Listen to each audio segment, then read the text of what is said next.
आप जानते हैं कि सारी एकादशियों में से यानी कि 24 एकादशियों में से यह एक एकादशी सर्वश्रेष्ठ मानी जाती है।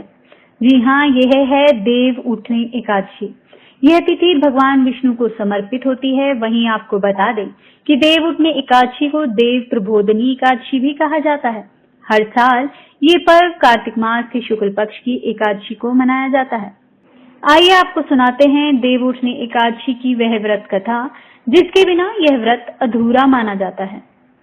एक बार भगवान विष्णु से लक्ष्मी जी ने आग्रह के भाव में कहा, हे भगवान, आप दिन रात जागते हैं लेकिन एक बार सोते हैं तो फिर लाखों वर्षों के लिए सो जाते हैं तथा उस समय समस्त चराचर का नाश भी कर डालते हैं। इसलिए आप नियम से विश्राम किया कीजिए। आपके ऐसा करने से मुझे भी कुछ समय आराम मिलेगा। लक्ष्मी जी की बात भगवान को उचित लगी। उन्होंने कहा कि तुम ठीक कहती हो। मेरे जागने से सभी देवों और खासकर तुम्हें कष्ट होता है।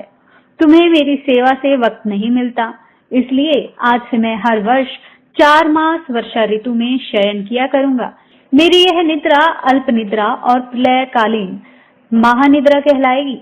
यह मेरी अल्प निद्रा मेरे भक्तों के लिए परम मंगलकारी रहेगी। इस दौरान जो भी भक्त मेरे शयन की भावना कर मेरी सेवा करेंगे, मैं उनके घर तुम्हारे समेत निवास करूंगा।